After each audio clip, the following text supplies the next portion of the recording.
Greetings, YouTubians, and welcome back to Wayne's Sharp World, where today we have 3 pieces of EDC gear to take a look at, all 3 of which were rather surprising to me. 2 of which I've kind of wanted to check out for a while, but I wasn't sure. I've been super busy. They're from a brand I love, but I wasn't sure about the models due to one of the materials used to make the knife. But I decided to get them on the table, check them out. Glad I did. Now, this portion of the video is brought to you guys by Blade Ops. Be sure to look them up for all of your knife and EDC needs, and hop on down those links below and go check out the great selection they have at their store. Now, let's take a look at these knives first, and then we'll hop into the other piece of EDC gear, which, as you saw the thumbnail, so you know it's a flashlight. But this is it's a pretty different flashlight. I'm excited to bring this to you guys, but first, let's take a look at the knives. We're gonna start off with this guy right here. Yeah, it's just a Spyderco, a very, very budgety Spyderco. This here is the Spyderco Ambitious. Now, I'll give some brief little specs on this. What we have here is a blade length of 2.25 inches with that very nice Spyderco full flat grind. We have an overall length of 5.875 inches. Blade steel is definitely nothing too impressive. We have 8CR13 MOV. The one thing I will say about this 8CR13 MOV, though, is that it's Spyderco's, and Spyderco is arguably the best mass production manufacturer out there when it comes to heat treating. I think a lot of people would put them right up there in the top 3 or 2, and a lot of people may have them at number 1. But with that being said, it's still 8CR13 MOV, but the price does reflect that. We have a weight of 3 ounces, which is not super light, but it's not super heavy. It's no issue to me whatsoever. And we have a price of $38.50. So there's very few Spydercos out there that are $38.50. And what really surprised me most with this one was that. Very nice middle finger flicking action. Now, it's not buttery smooth. It's stiff on the close. It's a very budgy Spyderco, but I really do enjoy that middle finger flick. You guys can probably hear it. It kind of gives it a little zip. Again, it's a budgy Spyderco, but it still has its level of fidget goodness, and I really do enjoy it. Love the middle finger flick. The edge is actually very nice on this. Spyderco edges, for the most part, usually are pretty awesome. I can probably count on, to be honest, yeah, I don't think I've ever had a Spyderco with a really bad edge. I've had some with considerably better edges than others, but I've never had one with an edge that was like, oh, wow, this is just not sharp. It's got dings, it's got burrs, something like that. Spyderco does a really good job with their edges. And of course, the cutting performance is always complemented by what usually comes with that full flat grind that I love on Spydercos. I think they're great. And the ergos on this guy are just surprisingly good. I went on record to say plenty of times I'm not a fan of FRN in general, especially Spyderco's FRN, because while I do like the texturing, I don't like the little branding spot they put in the middle. I get that it's for a landing spot for the clip, but I would rather it just be blank or not even be there. I don't know. I'm not a fan of it. I'm still not. But it does feel good in hand, and it does have good traction. So it's not a slippery guy. It's basically, in the hammer grip, it's full 4-finger grip for me pretty easily. If I kind of choke back a little to use this thumb ramp, it's more of like a 3.5-finger grip. But it's somewhat like rounded neutral handle. Really is not too bad in the hand, even when it's at 3.5 fingers, or I could even choke down more and just make it 3 fingers, which actually feels better than the 3.5 fingers. But overall, from an aesthetic standpoint, the actual knife design itself really does look pretty good. I believe they have something similar to this with a compression lock that came out recently. I can't remember the name of it. I think I might have just cut myself when kind of caught my finger there. But yeah, overall, I was really surprised with this knife. For $38.50, this is a great Spyderco to get as someone who wants a Spyderco, and maybe they don't have the money to get a more expensive $100+ Spyderco. Maybe they're just getting into things. There's a lot of reasons why this knife would make a lot of sense, and it starts with the very affordable price tag. And if you like middle finger flicking, then it's actually a really easy decision, because I really do like the middle finger flicking action on this. But again, it's not even shake shut. When you disengage that liner and push the blade down, maybe No, you can't shake this guy shut. It's got to be assisted with your hand because it's a stiff guy. Maybe with some lube and a little love and working it in, you can maybe get it to a smoother level.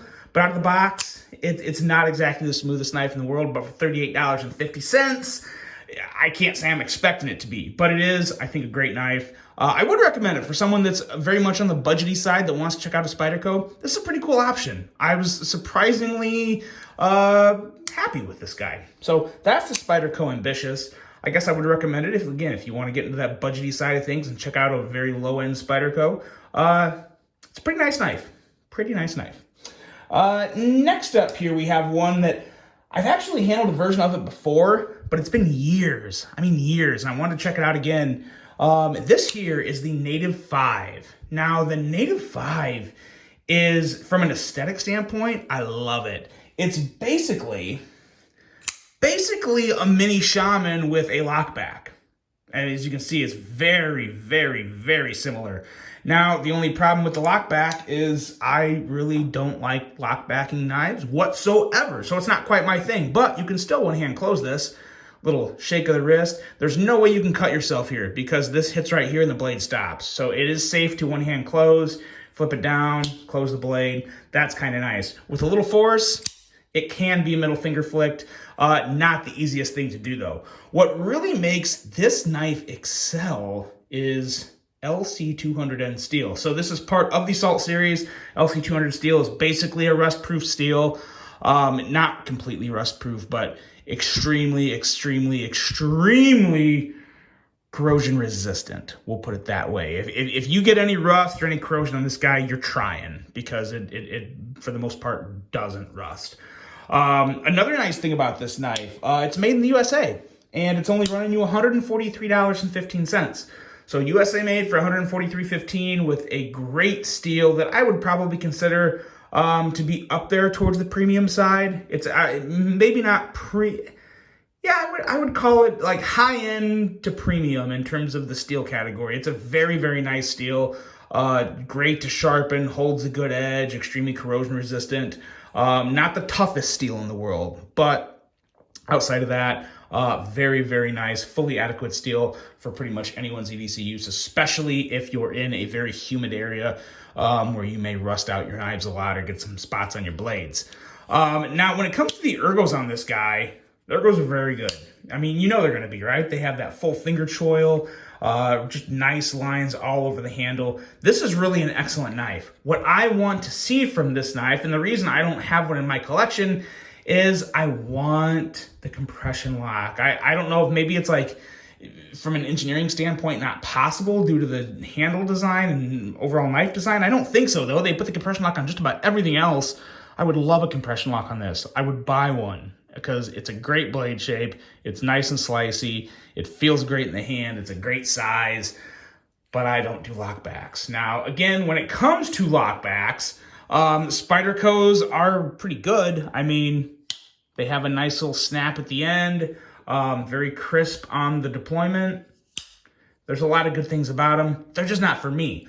But if they're for you, this is a great knife to consider. I really do like it. I love Spyderco in general. I've said it before. I've went on record to say it. They're one of my favorite companies. So it's another reason I want to get this in my hand, right? Because I want to check out as many knives as I can from my favorite manufacturers to kind of cement my thoughts on them and just reassure myself that they are one of the best, and they truly are. Still, again, don't exactly love the FRN, and I can't say I'm a big fan of this color. This reminds me of the Zombie Hunter that you used to see on Nick Shabazz's videos. I don't know if they purposely did that as kind of like a troll or a play on him. They very well could have, because I'm sure Spyderco had, they knew everyone knows who Nick Shabazz is, but, Nick had reviewed a lot of Spydercos, and he liked Spyderco as well, so I don't know if that was kind of an ode to him, but I'm not a fan, not really a fan at all of the color combo, but a great knife in general if you're looking for something a little towards the medium to smaller side with that Spyderco touch with the Spidey hole and all that good stuff. It's another one that's very good to consider, the Spyderco Native 5. And it doesn't have to be the Salt. This Native 5 is available in all sorts of different runs. They have the Sprint runs. They have probably a blue million different options of this. There's actually one with fluted carbon fiber that I think is pretty sweet too. It's the only one that's ever really tempted me. But there's those, the Spyderco Ambitious and this Native 5. Now, in case you're wondering, the Ambitious was not USA made. That was from overseas, probably China or Taiwan. The Native 5 is American made. Now, on to the flashlight here. This guy right here. This was sent in to me by Ravivan. Not exactly sure how it's pronounced, but it's spelled right there. Rovyvon. This little guy right here. This is the E8 Angel Eyes. This is the smallest, most versatile flashlight I have come across. Now, keep in mind, of course, you guys know this is definitely more of a knife channel. I'm not a flashlight connoisseur, so to say.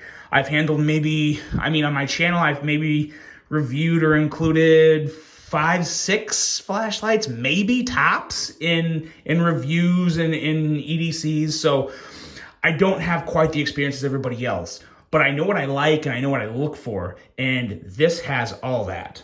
It has the very small size, the very lightweight. I can carry it in my pocket. It actually comes with this kind of like somewhat deep carry pocket clip that's very, works very nice. It's very secure. It's locked on there, and it carries plenty deep enough to where, you know, it's not that bad. Or you could make it a keychain. Carry it on your keychain.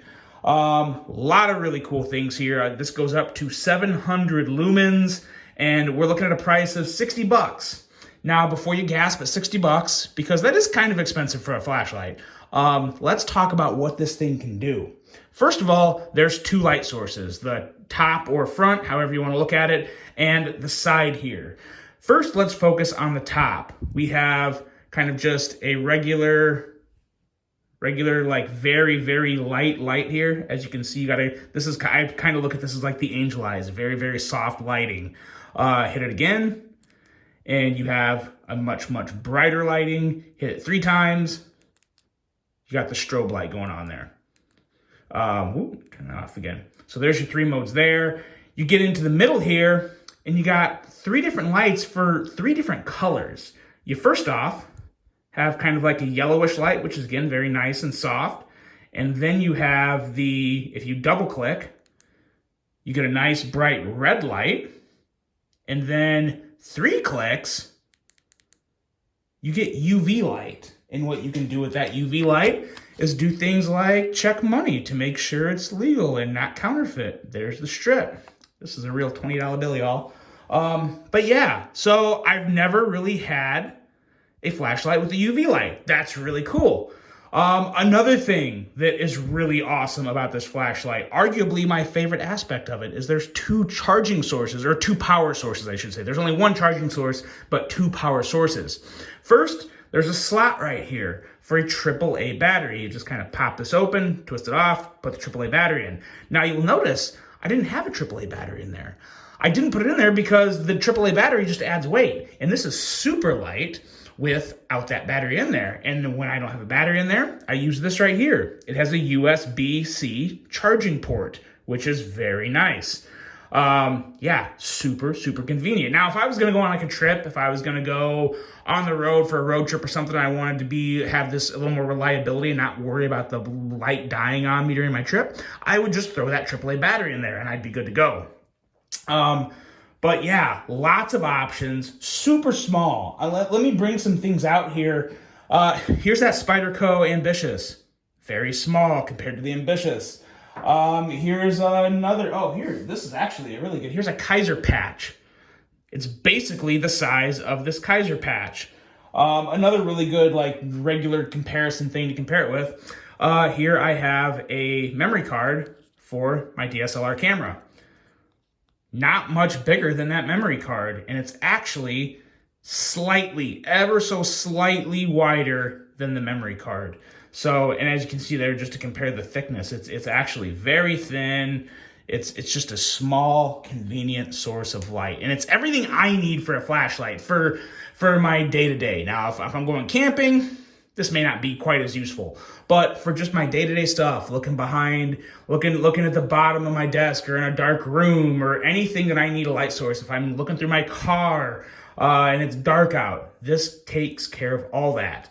Very small, very easy to carry. Just a very surprising little flashlight. You can get these guys on Amazon, and you can get them before Christmas. So it's a great option for someone that wants a nice, small, convenient flashlight.